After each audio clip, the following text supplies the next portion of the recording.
Voilà, bonjour Mathis, bonjour Luc. J'espère que vous Oui. êtes en forme. Hello Nicolas. Salut Nicolas, merci pour l'invitation.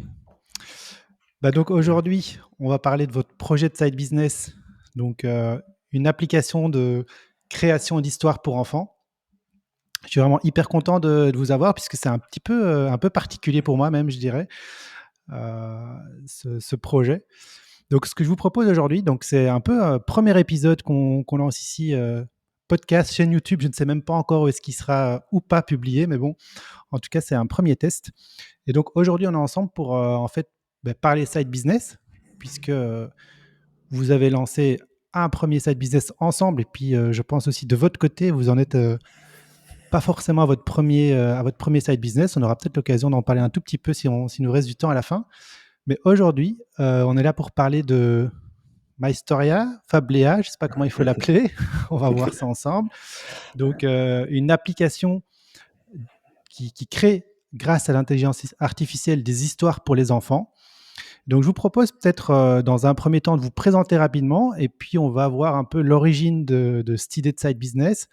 Mais avant de rentrer dans cette idée, on va peut-être prendre quelques minutes pour vous présenter tous les deux, m'expliquer un peu qu'est-ce que vous faites dans la vie, peut-être aussi comment vous vous êtes rencontrés, et puis on va attaquer après votre projet. Eh bien Ben, écoute, Comme vous vas-y voulez, Luc, hein. je te laisse, je te Vous laisse commencer. battez pas. ouais. Avec grand plaisir, encore une fois, merci pour l'invitation.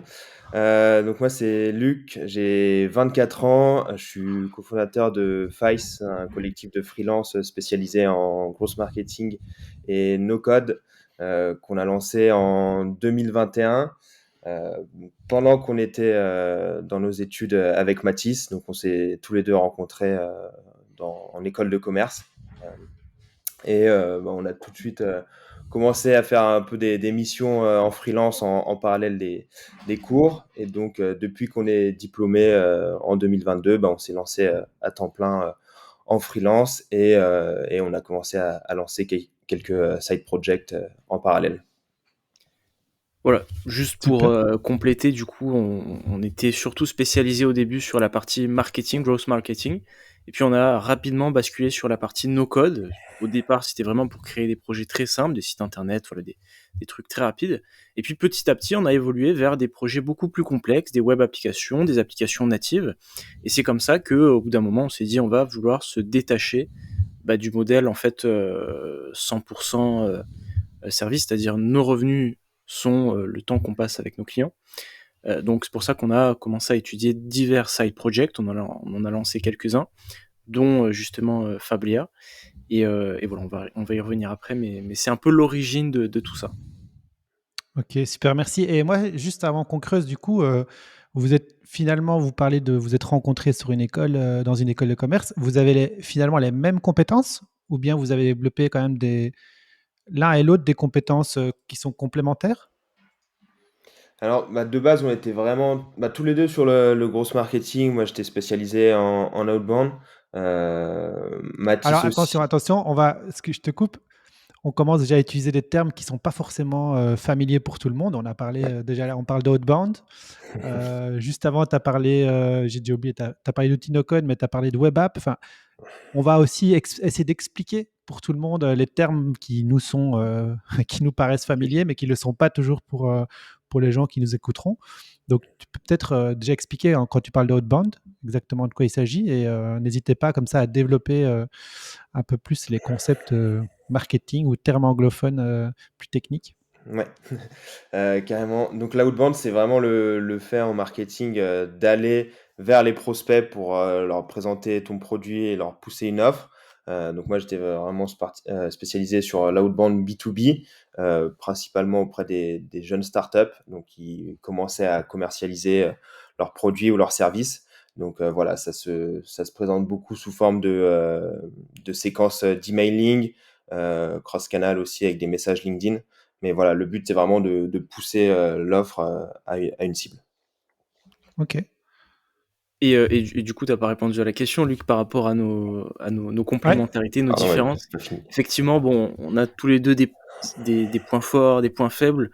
Moi, j'aurais tendance à dire en toute honnêteté que la partie justement que Luc vient de décrire, outbound et gross marketing, c'était pas mon point fort. J'étais pas dans ce qui me plaisait le plus et là où j'étais le plus à l'aise. Donc sur cette partie-là, il n'y a pas photo. Lui qui était bien plus avancé que moi. Après, bon, le no-code et la partie développement, c'est très large. Donc voilà, moi, je préfère développer des applications natives, donc disponibles sur les App Store, sur mobile. Luc est aussi peut-être plus familier avec les applications, donc ce que j'ai dit tout à l'heure, des web applications, c'est-à-dire des applications disponibles sur le web. Voilà, on a tous les deux nos préférences, mais au final, voilà, on est quand même assez complémentaires au final. Mais donc, quand même, des compétences, parce qu'on parle de growth marketing, qui sont plutôt des compétences entre guillemets commerciales. Et à côté, quand même, vous parlez de code, de no-code, de web app, qui sont plutôt des compétences techniques dites de développeurs, informaticiens, comme on pourrait dire à l'ancienne. Du coup, ça, c'est quand même, vous avez appris le code, vous avez appris à développer, vous avez appris, ou bien c'est uniquement ce qu'on appelle plutôt des outils no-code, c'est-à-dire qui ne nécessitent pas forcément des compétences en développement. C'est ça, exactement. Ce sont des outils qui n'ont pas besoin de fortes connaissances en développement. Né- Nécessairement, au début, il y a toujours des bases à connaître. C'est toujours un peu la même structure de développement.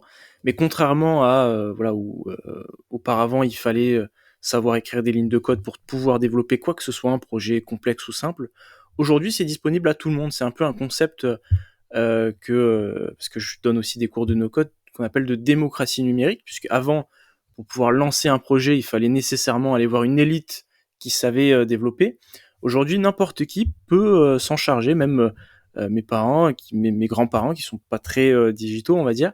Donc voilà, c'est vraiment ouvert à tous et on peut faire des projets magnifiques. On pourra donner 2-3 exemples après, mais concrètement, dans 99% des projets que je lance, je n'écris pas une seule ligne de code. Et pourtant, voilà, jusqu'à présent, c'était quand même des très très beaux projets. Donc c'est ça aussi qui est très intéressant, c'est que nous-mêmes qui n'avions pas d'affiliation initiale avec toute la tech et le développement, ben, on s'y est lancé à plein pied et ça marche quand même plutôt bien puisque ça permet de gagner du temps, permet de diminuer les frais à nos clients et voilà, tout le monde est satisfait. Ouais, c'est un vrai sujet parce que tu as évoqué aussi d'autres éléments qui m'ont déjà titillé. Après, on va rentrer dans le vif du sujet, mais tu as évoqué aussi un élément qui m'a titillé au début. C'était, tiens, on veut créer. On était parti sur plutôt du freelancing, de type agence, etc. Puis on a voulu lancer des projets plutôt pour décorréler le temps des revenus qu'on allait générer. Du coup, tu rajoutes la couche ici de dire, tiens, en fait, j'ai même plus besoin en plus d'être un développeur. C'est-à-dire que là, j'ai acquis en plus des compétences qui hier étaient réservées peut-être à d'autres types de personnes. Je pense que ce projet ici, justement, c'est une des raisons pour lesquelles j'avais aussi envie justement de vous interviewer.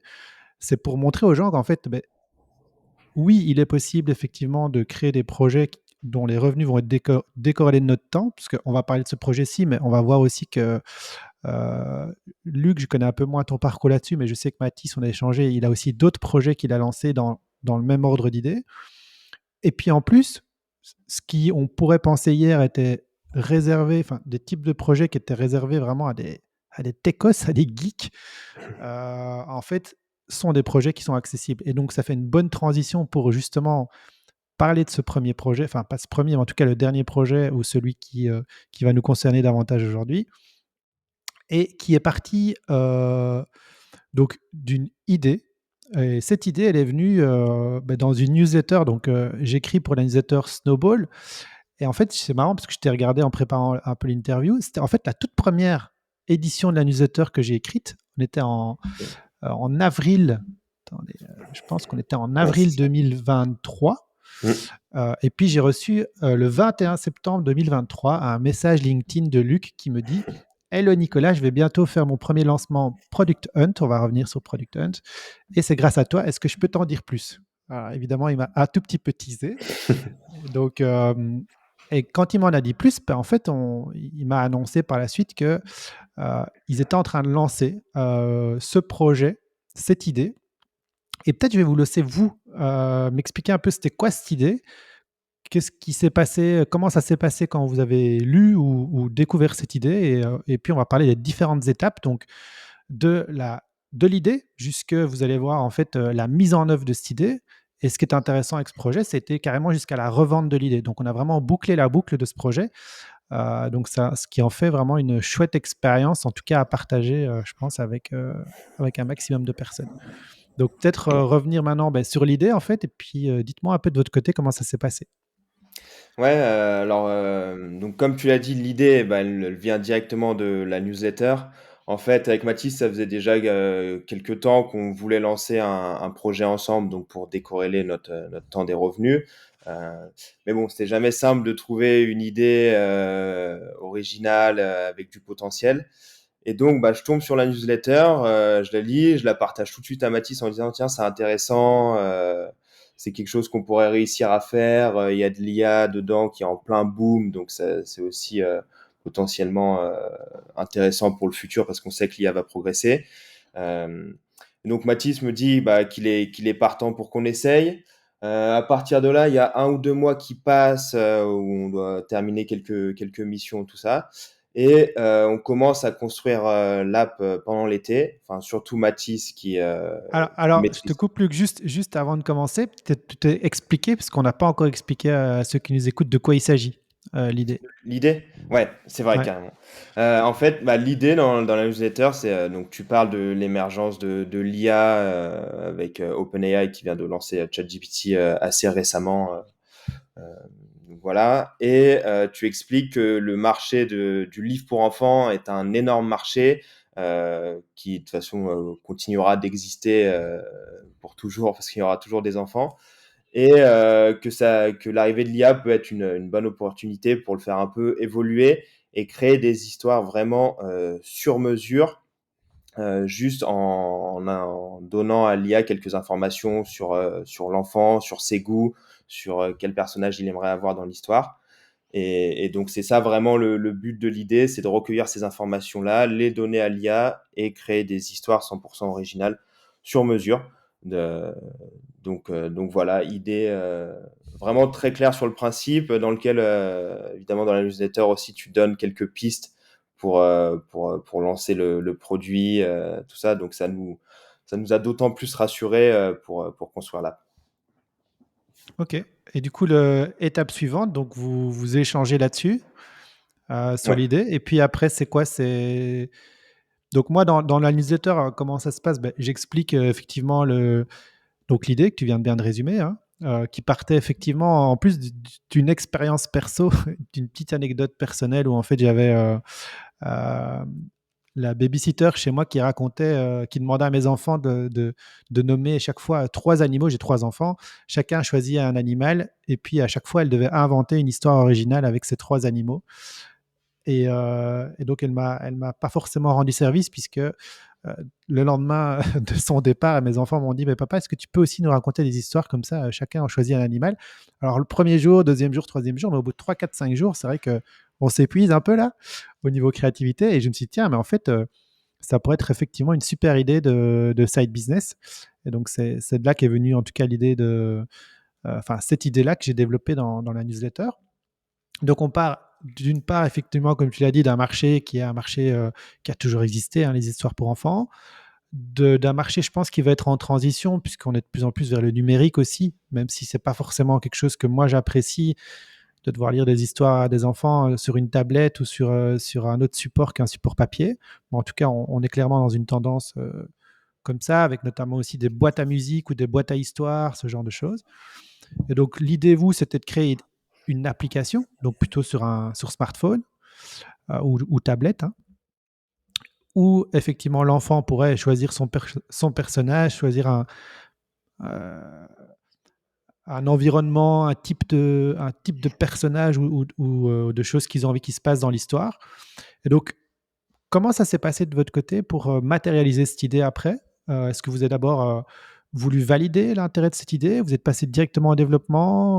Racontez-moi un peu comment ça s'est passé de votre Alors, côté. donc à partir du moment où on a attaqué entre guillemets le développement de l'application, on a fait plein d'erreurs. Ça, il faut quand même le reconnaître. Par exemple, on n'a absolument pas validé l'idée, on a parlé à personne de notre projet.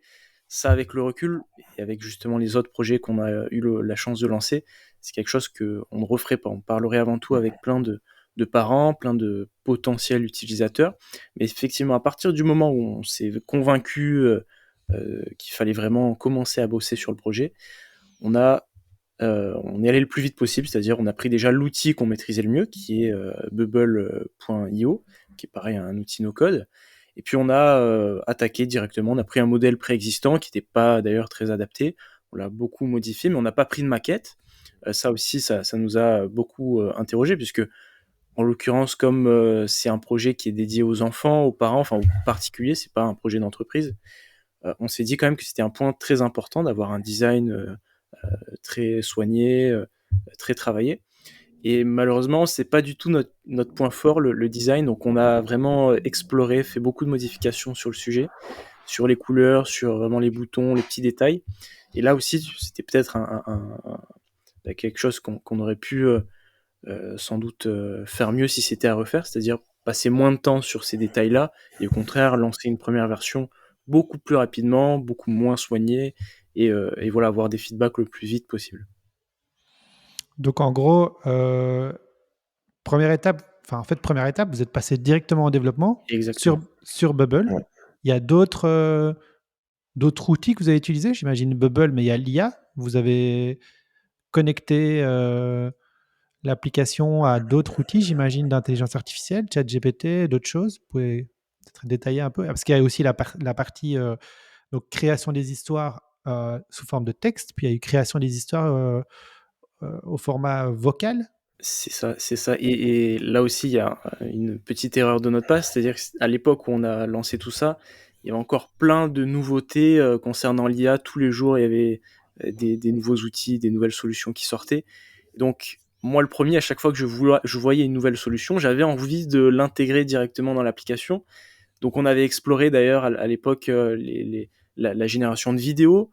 Là, actuellement, juste pour détailler, on a la génération de texte, donc avec OpenAI, donc qui est l'équivalent de ChatGPT pour ceux qui connaissent pas.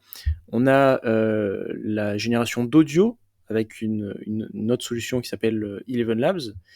On a également la possibilité de lire les histoires avec la propre voix. Donc par exemple, on peut mettre la voix du parent, la voix de l'enfant, et que l'histoire se lise avec sa propre voix.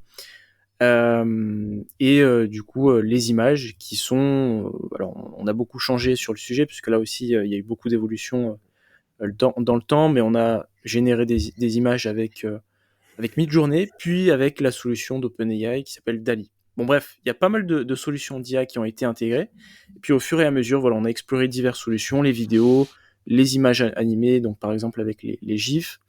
On a aussi tenté d'intégrer voilà, diverses solutions, par exemple des mini-jeux, des musiques en arrière-plan, des audios. Enfin, on a quand même pas mal fait de tests différents avec les nouvelles solutions, mais c'était aussi par curiosité. Nous-mêmes, on était en plein... voilà, on voulait apprendre de nouvelles choses, donc c'était aussi pour nous-mêmes avant tout. OK, et du coup, est-ce qu'au niveau, temporalité, vous pourriez donner un petit peu comment voilà, entre l'idée, le fait de commencer à développer l'outil, on en est où là? On est toujours dans la phase de développement, on n'est pas encore dans la phase de lancement, si je comprends bien dans le parcours. Vous pourriez donner peut-être un peu aussi une genre de ligne du temps de comment ça s'est passé de votre côté? Ouais, alors donc c'était avril 2023, la newsletter est publiée. Donc comme j'ai dit, il y a 2 mois à peu près qui s'écoulent entre le moment où j'en ai parlé à Mathis et le moment où on a commencé à travailler dessus.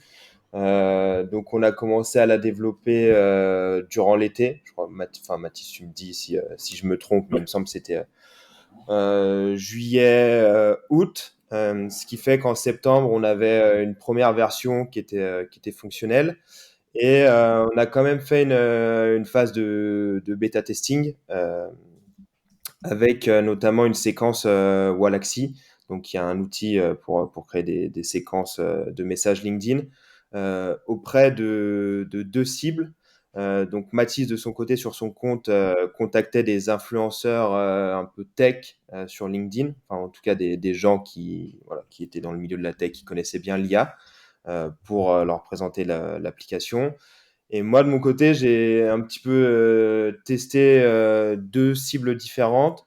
Donc, c'était des parents aux US. Donc là, je ciblais uniquement en fonction de l'âge sur LinkedIn, parce qu'il n'y a pas moyen de savoir si des gens ont des enfants ou non. Donc ça, et j'ai aussi testé auprès de professeurs, pareil aux États-Unis, parce que voilà, enfin les professeurs des écoles qui sont au contact des enfants aussi pour avoir leur retour. Donc voilà, on a quand même fait cette séance de bêta testing avant de faire le vrai lancement. Et ça a été très intéressant. D'ailleurs, on a eu des retours de qualité qui nous ont permis de faire des modifications avec des choses auxquelles on n'avait pas forcément pensé. Par exemple, il y a une des professeurs aux États-Unis qui nous a demandé de surligner le texte de l'histoire au moment où il était prononcé par la voix, par l'intelligence artificielle, pour que les enfants puissent lire, enfin puissent suivre le texte plus facilement. Donc voilà, des petites améliorations comme ça auxquelles on n'avait pas pensé. Donc Et c'était alors, intéressant. du coup, l'application, on l'a lancée le 13 octobre. Je m'en souviens parce que c'était le vendredi 13. Et même si effectivement on avait fini l'application un petit peu plus tôt, donc fin de l'été, début septembre, on a quand même rencontré quelques petits soucis pour justement rendre l'application publique. Parce que, pour préciser à tout le monde, l'application est distribuée via les App Store. Sauf que pour rendre une application disponible sur les App Store, donc à la fois sur Android et à la fois sur iOS, il faut passer les validations par Apple et Google. Sauf que comme en l'occurrence on était distribué justement en premier lieu pour les enfants, il y a beaucoup de restrictions qui sont mises en place et dont il faut se conformer. Donc on a eu une période comme ça de quelques semaines où à chaque soumission de l'application, Apple nous refusait, Google nous refusait, voilà, à chaque fois il y avait des petits soucis à corriger. D'autant plus, bon, je suis absolument pas un grand fan de ces méthodes de validation, mais d'autant plus en fait que, pour préciser, ce sont des humains qui vérifient les applications. Et donc en fonction de la personne qui va vérifier, elle peut trouver des petits détails à changer ou même en oublier des anciens. Donc bref, c'est un peu du grand amateurisme. Et donc on a eu voilà, un décalage comme ça de à peu près un mois, alors qu'on aurait pu lancer bien plus tôt. Ok.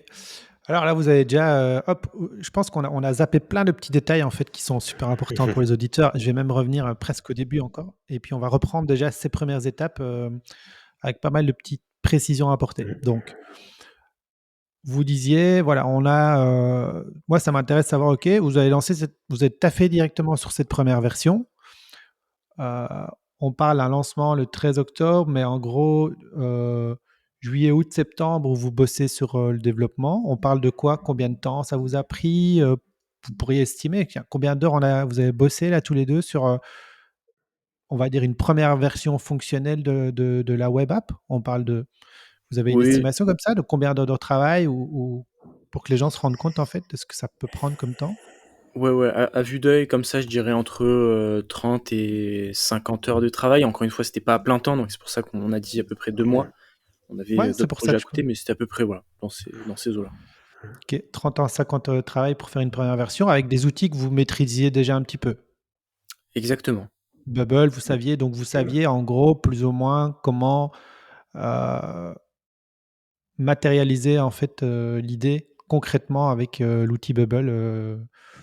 Est-ce que là, techniquement, enfin, vous avez fait pas mal de tests aussi, hein, vous disiez, on a expérimenté des choses, etc. Donc finalement, on parle de 30 à 50 heures de travail, mais avec aussi des tests de différents types de formats, ou différents.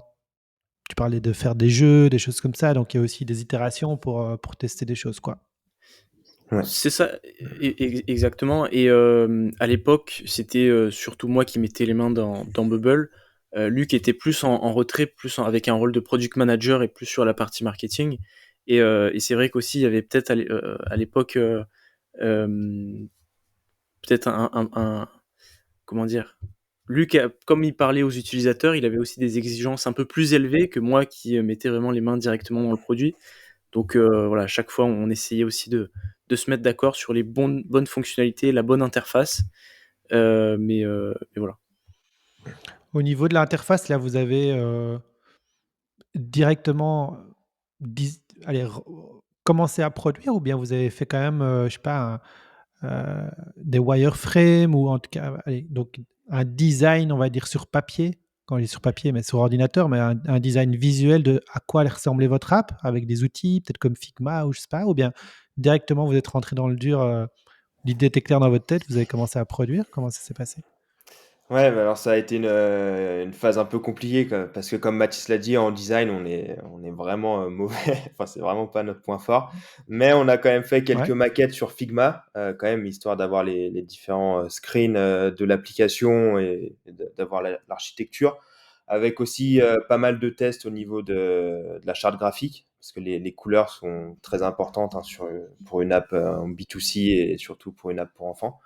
Donc on a fait ces quelques maquettes, mais en n'y passant clairement pas la majeure partie du temps. On a vraiment voulu aller assez vite dans le développement de l'application pour passer tout de suite à la phase de bêta testing et collecter les premiers retours.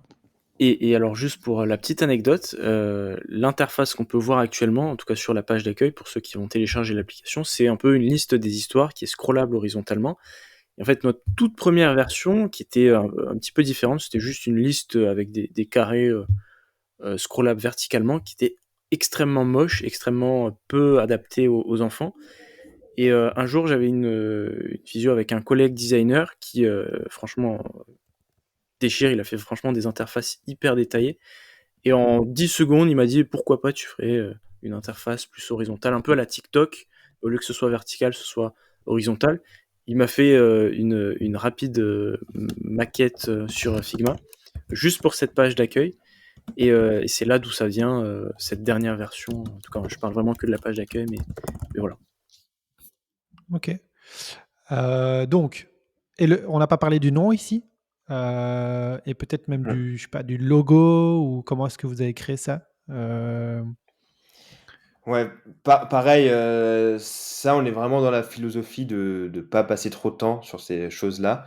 Le nom, bon, on y avait un peu réfléchi à 2. On avait demandé conseil à l'IA aussi, heu et MyHistoria, donc c'était le premier nom, qu'on aimait beaucoup parce que ça il y avait un petit peu le jeu de mots My Story, AI, donc intelligence artificielle, heu et puis ça faisait un petit peu mystérieux, donc voilà pour le nom et le logo, c'est toi Mathis qui l'avais trouvé, donc je sais plus, Oui, d'où j'avais venait accès à l'inspiration. un outil je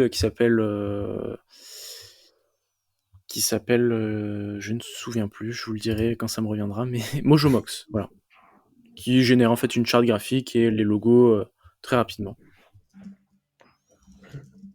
OK, super. Donc c'est important, hein, je pose ces questions-là parce qu'en fait, c'est précisément des choses sur lesquelles les gens souvent pas vont passer beaucoup, beaucoup de temps en fait.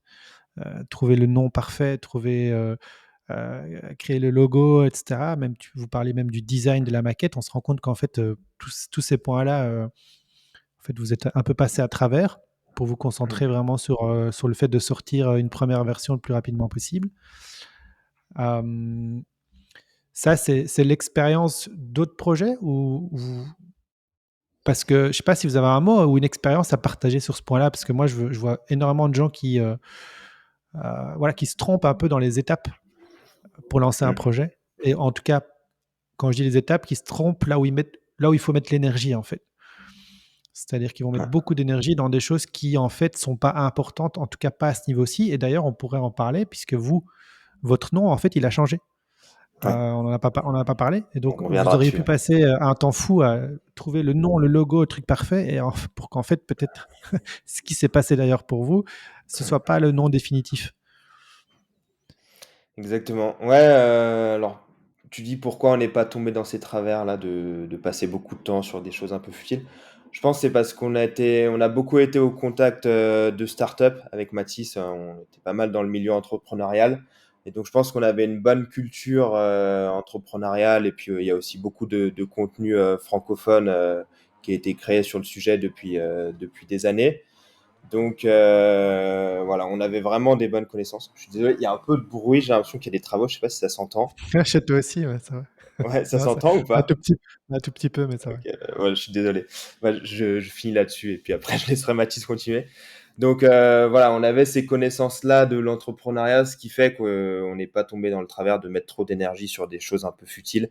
Et oui, on pourra revenir sur notre changement de nom en cours de route. Mais voilà, on avait vraiment identifié que le cœur de l'app, c'était la création des histoires personnalisées. Et donc, s'il y avait un endroit où on devait mettre de l'énergie, c'était sur avoir le meilleur prompt possible pour que les histoires soient de qualité, plaisent aux enfants et soient complètement personnalisées. Donc, sur le prompt et sur le formulaire qu'on demandait à remplir de la part des parents pour avoir les infos. Et Et ouais, vas-y Mathis, vas-y. non, et puis juste pour compléter, j'avais aussi eu l'occasion de lancer d'autres projets juste avant cette application, qui n'avaient pas marché d'ailleurs. Et je m'étais justement rendu compte par mes propres yeux que voilà, ça servait à rien de passer des jours et des jours sur le nom, sur le logo, sur l'image. Si derrière il n'y a pas d'utilisateur, c'est la perte de temps, très clairement. Non, mais et ça, c'est vraiment une leçon. Moi, je l'ai vécu il y a quelques années aussi en créant une startup où enfin, on a voulu se prendre pour McCann et les grandes agences, les grandes agences marketing en voulant trouver un super nom. Enfin, on voulait changer de nom d'un projet qu'on avait déjà. On a mis on avait des stagiaires. Il y a un stagiaire qui a bossé plus d'un mois juste sur le changement de nom avec des interviews clients, des sessions, on offrait à bouffer à tout le monde pour faire du brainstorming, enfin la totale. Et puis finalement, on a accouché de rien du tout. Et on s'est dit, mais en fait, ça sert à rien tout ce qu'on est en train de faire. Et clairement, ici, ben, vous le dites, ben, le nom déjà, il a changé, et pas par votre choix. On va le découvrir juste après. Vous êtes obligé de changer de nom. Mais effectivement, c'est des choses qui ne sont pas importantes au début et qui peuvent toujours être changées. Donc en fait, on peut très bien Mm. commencer avec un truc, puis on se rend compte que le truc cartonne, mais qu'il y a un problème avec le nom. Mais le nom, tant qu'il y a presque personne qui connaît le produit, en fait, c'est pas un problème de changer de nom, de changer de design, etc.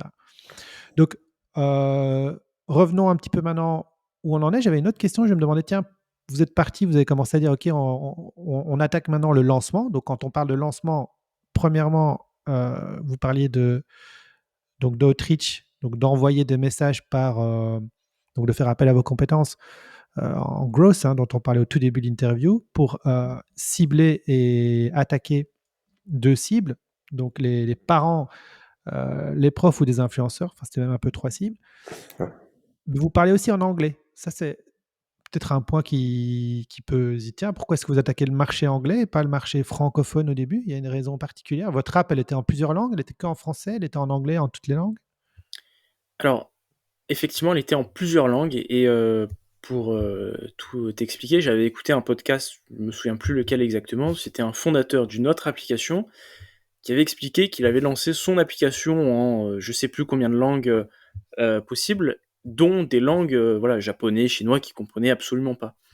Et il s'était rendu compte en fait qu'il avait traduit ça avec du chat GPT évidemment. Il s'était rendu compte en fait qu'il y avait certains marchés, bon évidemment qui ne marchaient pas, mais d'autres assez surprenants qui cartonnaient et qui lui apportaient une certaine partie de ses revenus. Et donc, partant de ce principe-là, j'ai dit à Luc, bah, il faut quand même qu'on teste voilà, le multilangue. On va tester du japonais, du russe, du portugais, n'importe quoi. Et on va voir, même de l'arabe d'ailleurs, ce qui avait très bien marché au passage. Et on va voir en fait ce qui va donner le plus de retours positifs. Et en fonction, peut-être qu'il y aura un marché qui va cartonner, qui va nous apporter peut-être la moitié de nos revenus. Et donc aujourd'hui, oui, elle est disponible dans 10 langues différentes.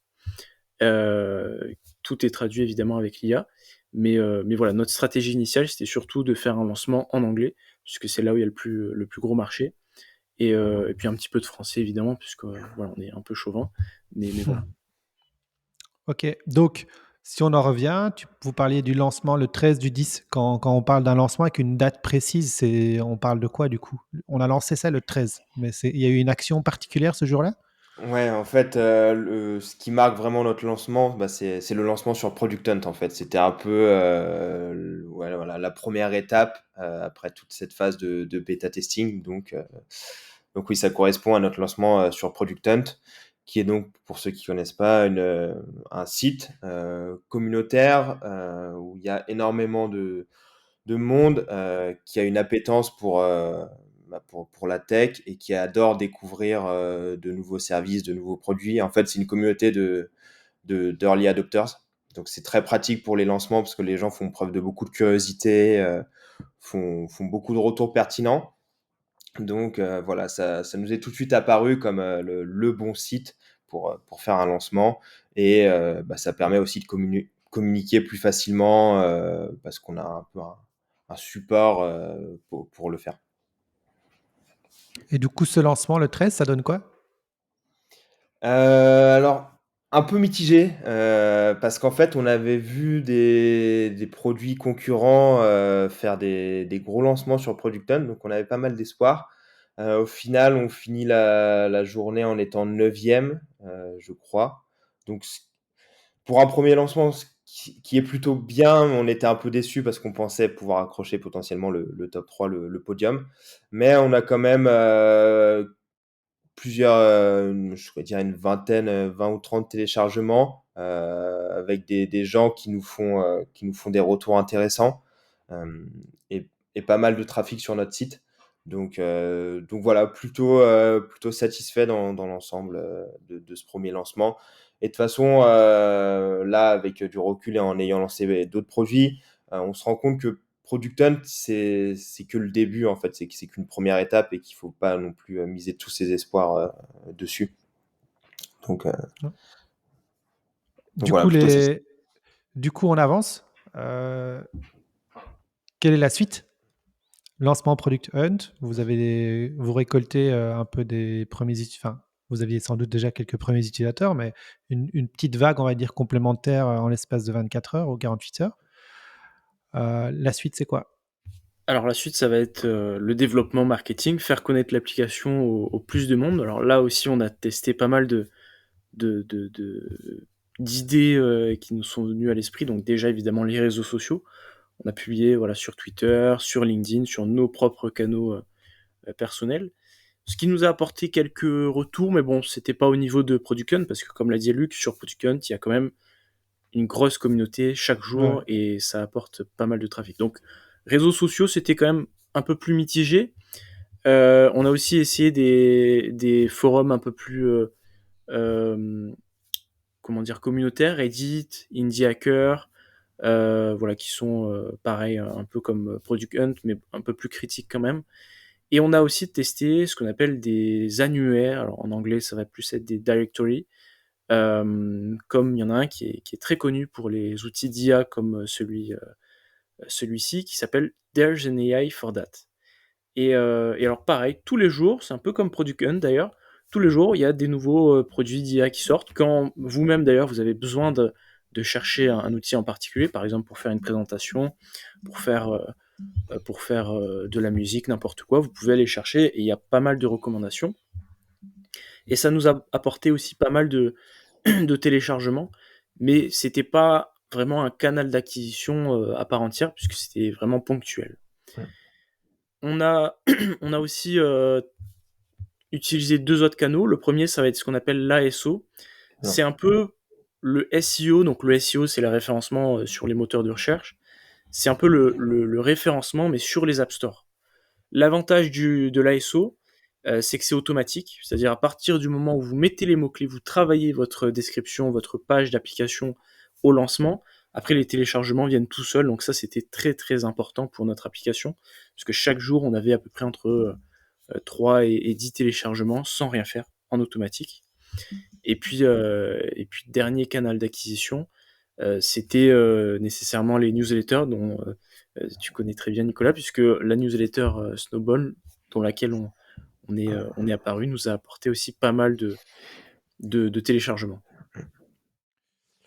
Tu as parlé de sujets que moi je connaissais pas trop, tu vois, par exemple, notamment la SO. Mhm. C'était quoi du coup? C'est juste des choix de mots-clés que tu mets quand tu publies ton. Est-ce que c'est le descriptif de ton produit ou est-ce qu'il y a vraiment un référencement à faire sur les App Store?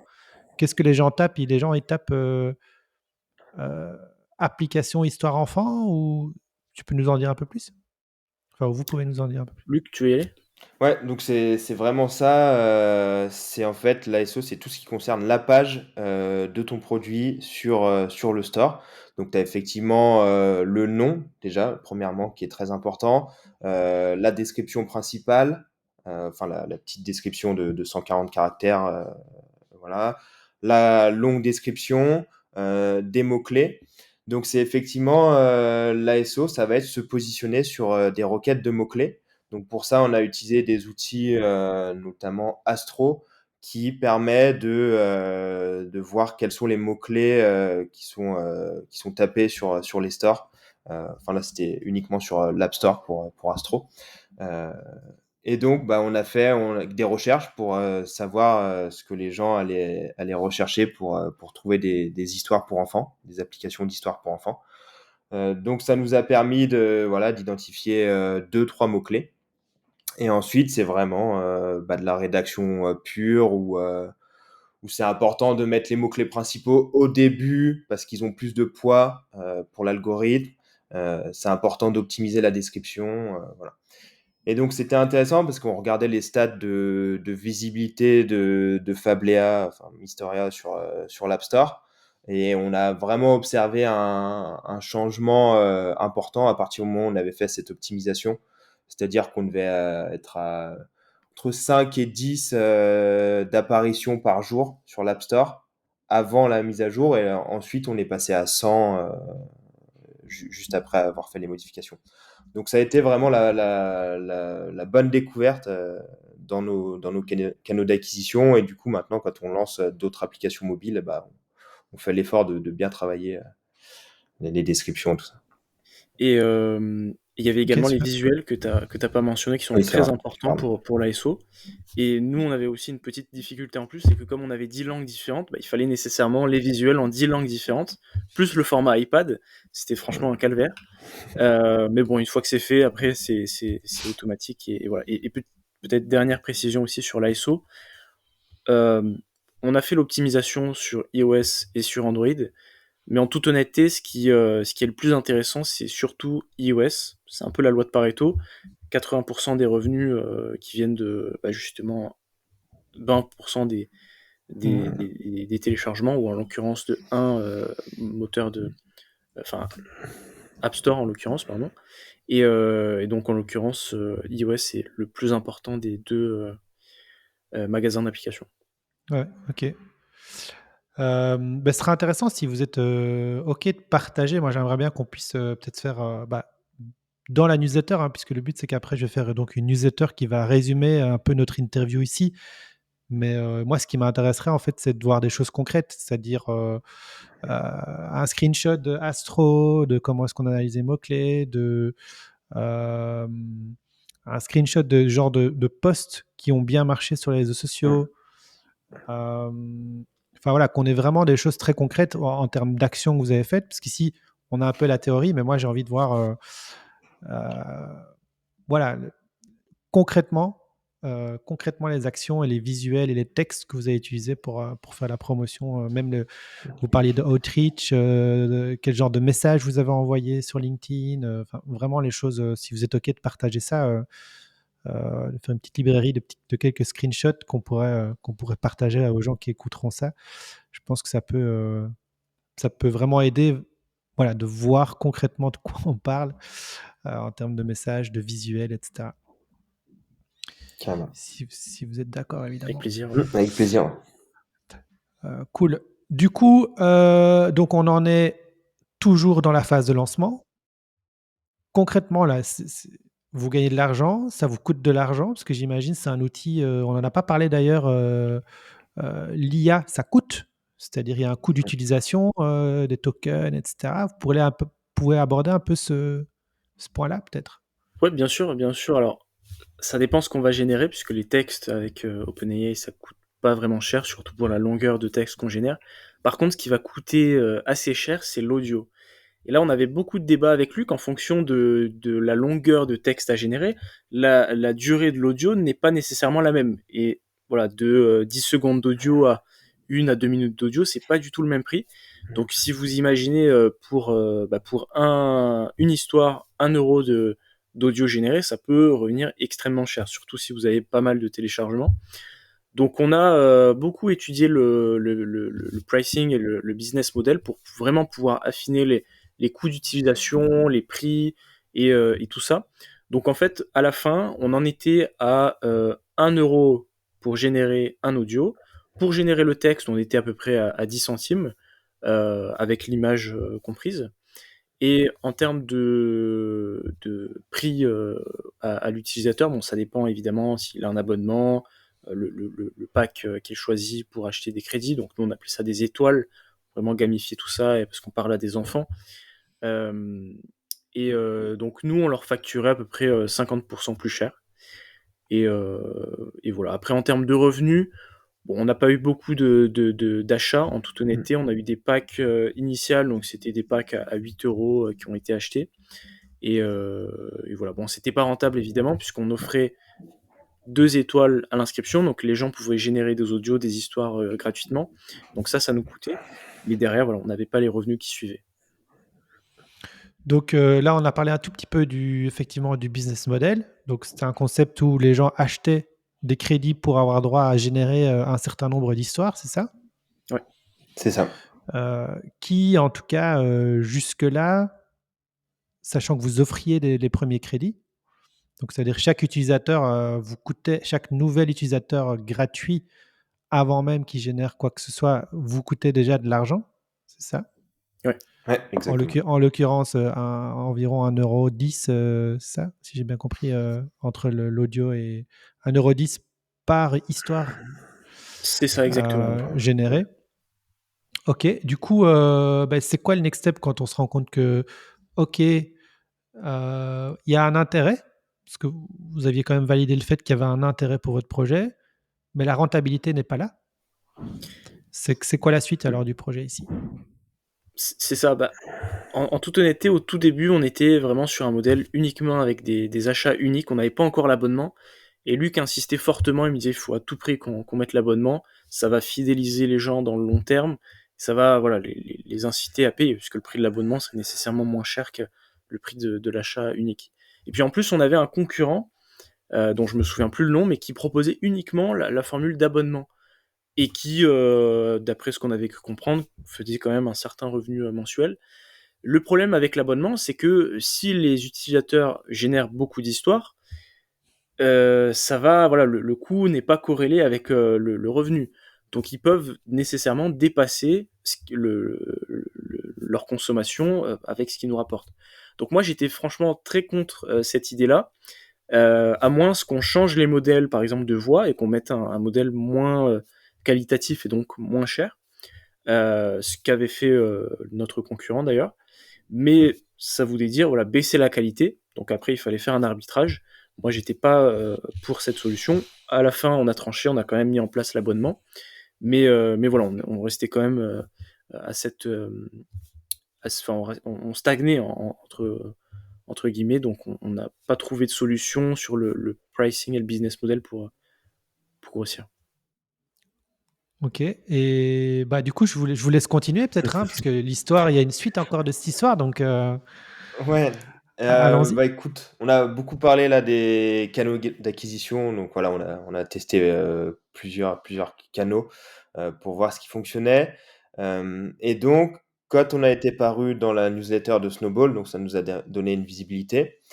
À ce moment-là, on reçoit un message, de quelqu'un sur LinkedIn, donc le même message, envoyé à Mathis et à moi, d'une personne qui dit, «Bah, moi aussi je fais une application, d'histoire pour enfants, enfin de courrier personnalisé, et mon nom, est, je vais le citer, hein, je fais une petite pub, Mysteria, donc qui est super proche de Mystoria, de notre nom à nous. Donc, il nous dit: «Bah, voilà, qu'est-ce qu'on fait?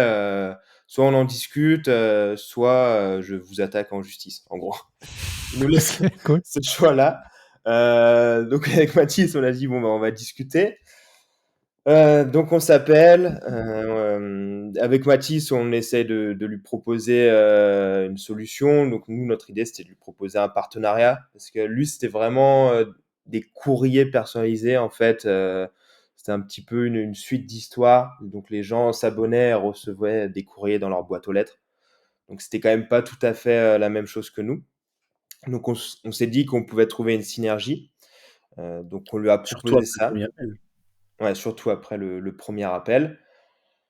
Et au final, il nous envoie un mail cette fois-ci, plutôt que de nous parler sur LinkedIn, où vraiment là, ça ressemble à une mise en demeure. Enfin, je crois même qu'il l'avait mis dans l'objet, où il nous demande vraiment de changer de nom, sinon, il nous attaque en justice. Sachant qu'il avait déposé son nom et sa marque, bon, on n'aurait rien pu faire. C'est donc là, à ce moment-là, avec Mathis, qu'on a juste décidé de changer de nom, vraiment pour pas perdre de temps. Et c'est ce qu'on a fait. Euh, donc on a d'abord changé de Mistoria à... c'était quoi le Et premier changement? Mistorica, en fait, on avait Ah oui, rajouté un ça, c'est C ça. juste avant le Je A. l'aimais pas. Donc, La différence était un petit peu... ouais, donc on change pour Mistorica. On informe le concurrent et il nous renvoie un mail en disant que c'est encore trop proche et que il faut qu'on rechange. Et donc cette fois-ci, on a changé complètement en Fablea pour être tranquille. Euh, mais donc voilà, on en revient au fait que le nom, quand on vient de lancer un projet, c'est vraiment pas le plus important. Et voilà, avec Mathis, on n'a vraiment pas perdu de temps dans cette histoire. On a changé de nom et puis on est reparti.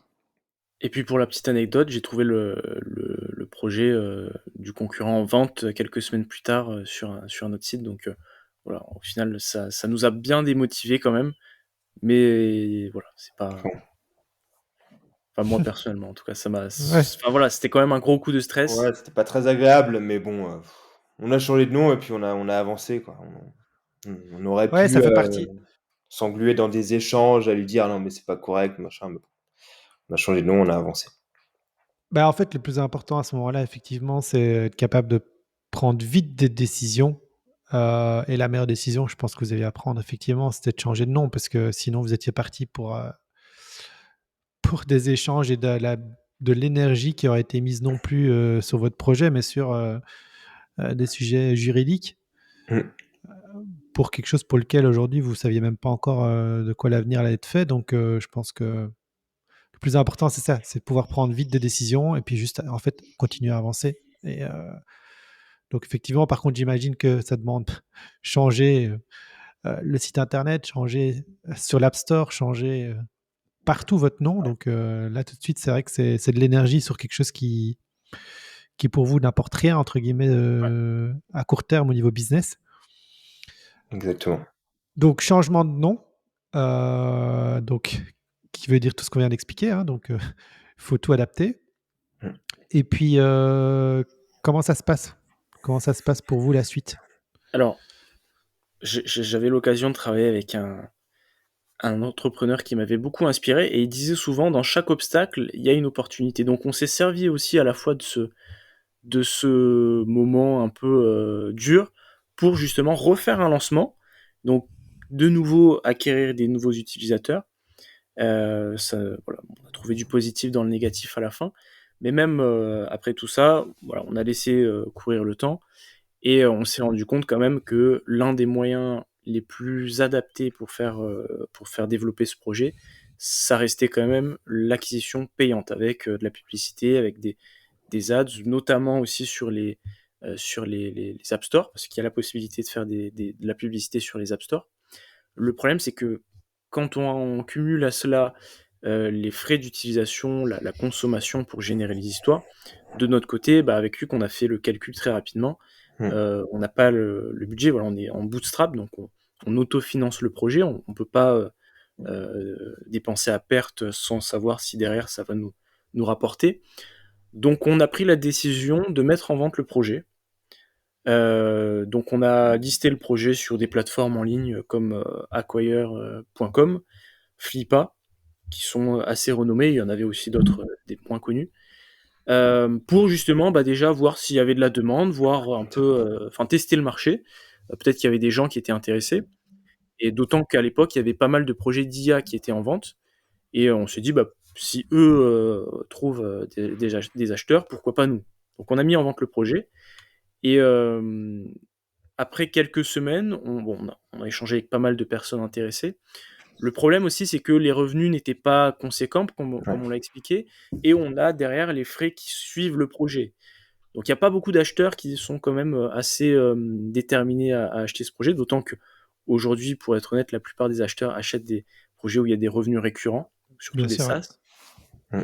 Et, euh, et on est tombé sur un Canadien qui était très intéressé, qui avait qui a toujours pas mal de budget.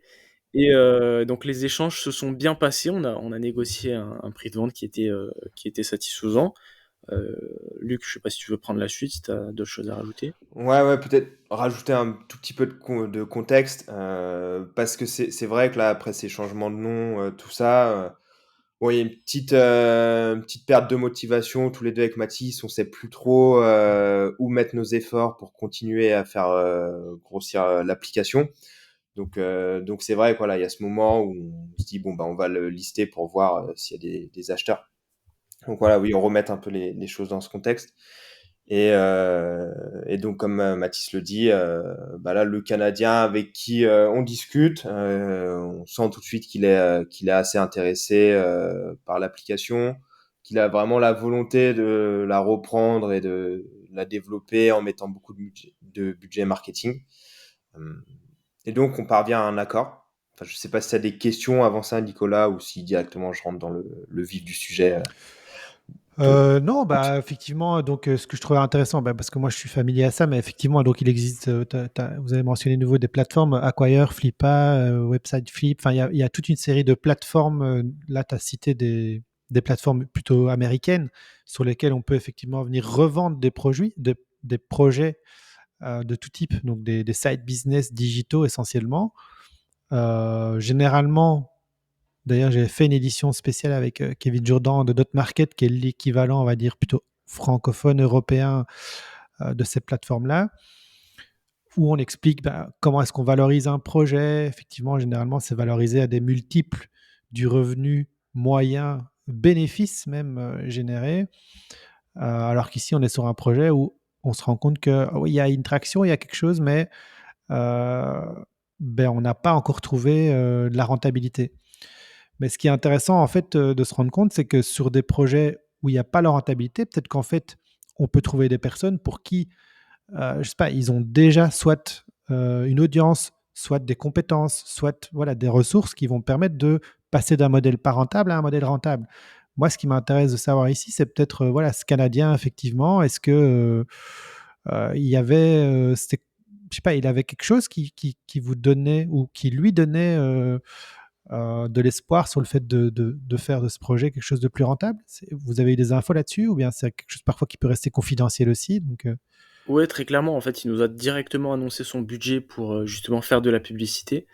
Bon, je sais pas si je peux dire le montant, mais voilà, c'est un très très gros montant avec 6 chiffres. Et donc, bah, nécessairement, quand on a autant de budget pour faire de la publicité, derrière, il y a du budget aussi pour prendre une équipe marketing, ce qu'il a fait d'ailleurs, on pourrait y revenir. Donc voilà, il y a des équipes, au lieu que ce soit juste Luc et moi-même qui travaillons sur le développement, sur le marketing. Maintenant, il y a vraiment beaucoup plus de personnes qui travaillent dessus. Donc oui, en termes de potentiel, on a passé une étape, quoi. Ok, donc là, je ne sais pas si effectivement les chiffres, ça c'est à vous de voir ce que vous voulez partager ou pas partager sur notamment ce que vous avez revendu le projet. Je peux comprendre qu'il y a des choses qui sont confidentielles quand on fait des deals comme ça. Donc voilà, soit de vous donner pas de chiffres, soit de vous donner une fourchette pour que les gens puissent se faire une idée. Parce que là, maintenant, aujourd'hui, ça veut dire que ce projet, vous l'avez revendu 100%. Vous êtes encore impliqué? Comment ça se passe Alors, pour vous? alors, c'est intéressant parce qu'on a trouvé un peu une vente un peu hybride. Donc, on a effectivement vendu 100% des actifs. Donc, enfin, voilà, tout le bubble, on l'a transféré. Donc, on a eu un prix de vente pour ces actifs. Donc, je sais pas, Mathis, tu penses on le Bien donne sûr, oui, ou... pas de Ouais, souci, on ouais. peut le donner. Donc, c'était 4 000 € pour la vente Oula. de ces actifs. 4 000 $, pardon, ouais. Et l'acheteur voulait quand même qu'on reste un peu impliqué suite à la vente pour faire des modifications directement. Donc, on lui a également vendu ces modifications pour 4 000 $. et on a aussi demandé à garder 8% des profits de l'application. Voilà, parce qu'on avait envie quand même de potentiellement garder des petites parts pour récompenser le travail qu'on avait effectué durant quand même ces mois. Donc voilà comment s'est passée la vente avec ce format un peu hybride.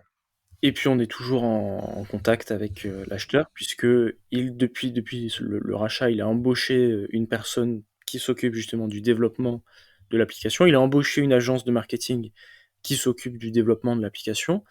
Et justement, pour la prise en main de la personne qui reprend la partie tech, elle a toujours des questions, des problématiques. Puis aussi pour la vision future, l'acheteur, il travaille avec sa fille, nous contacte souvent pour nous demander notre avis sur ce qu'on pense, des orientations du produit. Donc oui, on est toujours un petit peu Toujours impliqué, impliqué, même quoi. si on n'est plus directement opérationnel.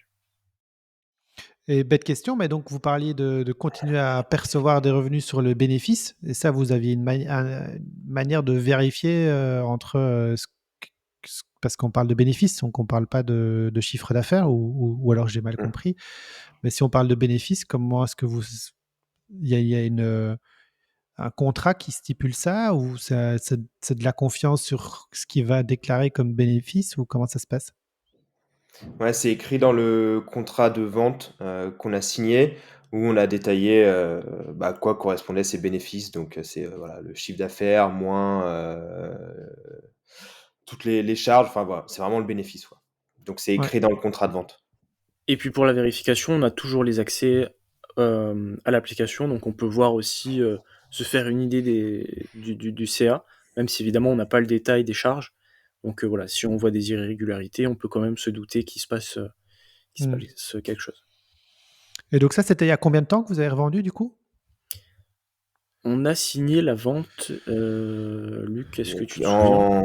je dirais, c'était la première fois, on était à Paris tous les deux, ça devait être en mars, avril, Février, ouais, je crois. février peut-être même, ouais. Ok. Ouais, Là, début d'année, quoi. on est au mois de juin au moment où on tourne cette vidéo, donc mois de juin 2024. Donc il y a, ouais, c'est tout récent. Ça, c'est Et ouais. vous avez, est-ce qu'il y a des changements au niveau du projet pour l'instant, de comment ça se passe? Est-ce que c'est signaux positifs? Est-ce que la reprise apporte quelque chose de nouveau? Alors, il y a eu des délais qui étaient assez, longs pour la reprise en main, parce que comme je l'ai dit, voilà, il a fallu qu'ils prennent l'agence marketing, que l'agence marketing se forme et se mette à niveau sur toutes les informations et sur le sujet. Pareil sur la personne qui s'occupe de la tech. Il a fallu qu'on transfère tous les actifs, ce qui a pris, quand même un petit peu de temps. Et aussi, il y a quelque chose qui a fallu, explorer, c'est le transfert des applications. Parce qu'actuellement, enfin, précédemment la vente, tout était sous mon propre compte personnel, et il a fallu tout basculer sur leur propre compte, sur App Store et le Play Store, Ouais. ce qui demande la validation d'Apple et de Google, donc ça peut prendre aussi un certain délai. Donc voilà, en termes de changement, il n'y a pas eu grand changement notable, hormis le lancement de la publicité très récemment. Voilà, c'était la fin du mois de mai, donc voilà, ils sont en plein développement. Mais concrètement, il n'y a pas eu de grands changements très notables. Ok, bon. Affaire à suivre, on va dire, hein. On verra, un petit peu curieux de voir dans les mois ou années à venir comment ce projet va évoluer. Ça fait déjà une petite heure qu'on est ensemble. C'est un peu le timing aussi qu'on avait établi. Donc, si vous voulez, on peut encore poursuivre un petit peu plus sur peut-être sur des enseignements que vous avez envie de partager en fonction du temps que vous avez encore un peu dispo là. Donc, dites-moi si vous avez encore quelques minutes. Ouais, c'est tout bon. Euh, OK. Et du coup, peut-être, je sais pas si vous avez envie cette expérience, peut-être, est-ce qu'il y a des enseignements que vous avez tirés de cette expérience, pour des futures expériences? Puis je sais que toi, Mathis, tu es aussi pas mal actif, et c'est un petit peu moins Luc sur là où maintenant sur quoi tu travailles, mais du coup, en fait, c'est un peu ton métier aussi, Mathis, toi, de lancer des projets comme ça. Mais est-ce que du coup, ici, il y a des choses que vous avez envie de partager aux gens pour que, voilà, soit qu'ils fassent pas les Mmh. mêmes erreurs, soit des petits hacks, des petites astuces qui vous ont vraiment aidé? Moi, je pense, si je devais partager un enseignement, c'est vraiment d'identifier les choses qui comptent, pour vraiment mettre son focus à 100 sur ce qui est important. Donc, bah, vraiment parler aux utilisateurs pour avoir des retours, pour savoir, quelles modifications effectuer. Et voilà, vraiment se concentrer là-dessus. Euh, et le reste autour, tout ce qui peut être bah, le nom ou toutes les questions qu'on se pose lors d'un lancement, lors de la création du produit, essayer de quand même aller assez vite pour tout de suite avoir les retours des utilisateurs. Et de mon côté, bon, l'enseignement n'est pas directement tiré que de cette expérience, mais aussi des expériences qui ont suivi. Ça aurait été peut-être de choisir des projets plus orientés B2B, donc plus orientés entreprise. En tout cas, c'est mon attirance personnelle. Parce que voilà, quand on fait des projets plus donc B2C pour les particuliers, euh, soit on résout un problème qui est très important, où les gens sont prêts à payer très cher, soit il va quand même falloir avoir un certain budget pour développer le projet, le faire connaître. Et malheureusement, bah voilà, quand on est indépendant, qu'on lance ses propres projets sans vraiment gros budget, c'est peut-être un point négatif de mon côté, mais voilà, au moins ça m'a permis de trouver un peu mes réelles préférences pour les projets qui ont suivi. Oui, je pense que c'est vrai qu'ici, alors ça vient d'une newsletter sur des idées de side business. C'est vrai qu'ici, on est quand même à la frontière entre un side business et un vrai projet de start-up, hein, parce que c'est vrai que quand on touche le grand public, avec la, enfin, on est sur le genre de projet où soit on va un peu mass market et on va toucher beaucoup de monde et on arrive effectivement à trouver de la rentabilité, mais c'est des projets qui sont plus compliqués sans mettre du budget de communication, se faire connaître, etc., qui seulement après avoir franchi certains paliers permettent à ce type de projet d'être rentable, quoi, contrairement effectivement à des projets B2B où les gens ont l'habitude de dépenser de l'argent pour des SaaS, pour des outils qui leur facilitent leur quotidien, qui donc indirectement leur font gagner soit du temps, soit de l'argent.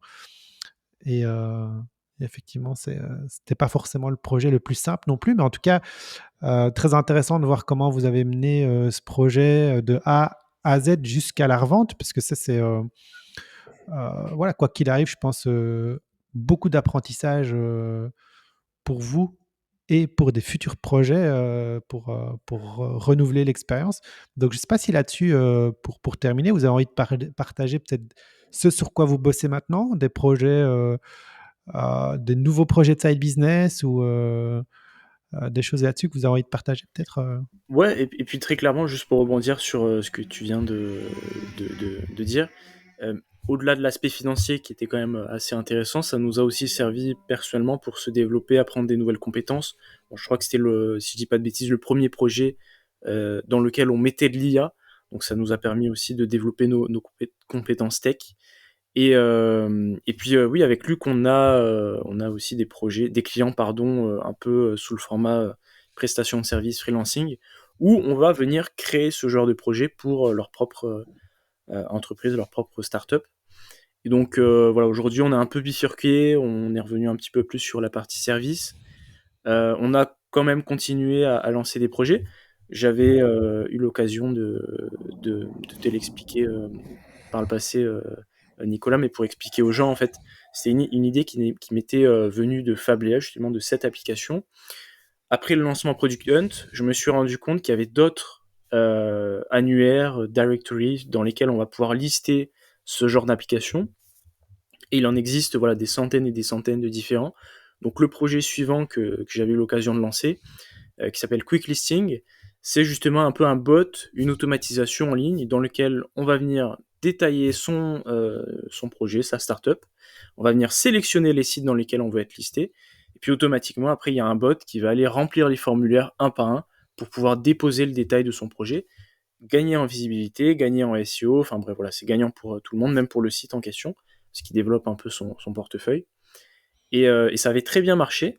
Ça avait très bien marché. Ça marche toujours très bien d'ailleurs. C'est toujours en cours. Mais voilà, ça m'avait inspiré aussi d'autres projets comme celui-ci. Effectivement, hein, c'est toujours en partant, enfin pas toujours, mais en tout cas pour ma part, c'est je pense que minimum 80% des projets que j'ai pu lancer sont partis de frustration ou bien ouais, de micro-frustrations qu'on peut rencontrer euh, au quotidien en faisant d'autres choses en fait. Et d'ailleurs, quand on avait échangé là-dessus, je me suis dit, tiens, mais effectivement, je voyais très bien le problème auquel tu peux venir résoudre quand on veut lancer un projet, qu'il faut déjà savoir sur quelle plateforme on peut le faire connaître.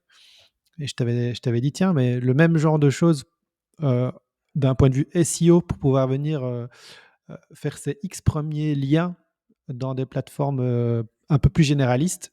Je suis sûr qu'il y aurait moyen aussi de faire d'appliquer exactement le même concept pour générer ces premiers X liens sur des plateformes généralistes. Enfin, il y a plein d'idées, de micro-idées, de micro-SaaS comme ça qui existent en général. Bah, quand on fait les choses, quoi, quand on lance des projets, on se rend compte que bah, les choses à notre disposition ne répondent pas forcément toujours à nos propres besoins.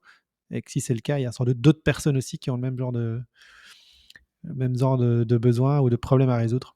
Et juste, pour venir compléter ce que tu as dit, c'est pas parce que c'est un micro-projet que ça sera des micro-revenus. Si le besoin est fort, ça peut être des très, beaux revenus. Juste pour donner une idée, sur le projet du coup, Quick Listing, en un mois de lancement, j'ai fait 6 000 $ de revenus avec, 90 de marge donc voilà, ça peut être très intéressant si le besoin est très présent. Super. Ben, ce sera l'occasion de faire peut-être une autre interview prochainement sur ce projet aussi. En tout cas, je ne sais pas si vous avez encore un dernier mot de la fin. Sinon, n'hésitez pas si vous voulez encore Beh partager quelque chose. écoutez, Bah, vas-y Luc. vas-y, Mathis. Non, bah, en tout cas, c'était un plaisir d'échanger avec toi, Nicolas. Juste pour les personnes qui font nous écouter, voilà, pour faire un petit peu de pub avec Luc et moi. Donc, si voilà, vous avez des projets à lancer ou quoi que ce soit, bon, on est disponible aussi pour pouvoir accompagner ces personnes-là, à la fois sur la partie tech et un peu plus marketing, puisqu'on, comme on a expliqué, on travaille sur les deux aspects. Mais, euh, mais voilà. Ben, j'en profite puisqu'on va terminer là-dessus en off sur un projet que je vais vous pitcher dans 3 secondes parce que j'ai un projet là Trop où bien. j'aurais peut-être besoin de vous. Je vais vous en parler en off dans quelques secondes. Si vous avez encore 30 secondes, je vous le pitch et puis on peut en reparler. Toi, Luc, tu avais un dernier mot de la fin ou... Non, bah, voilà, juste, te remercier parce que, bah, mine de rien, tout ce projet, il est en grande partie, grâce à toi, hein. Tu as été présent, pareil tout le long du process, dès l'idée et puis aussi pendant la phase de développement en nous invitant, dans un webinar, sur Snowball.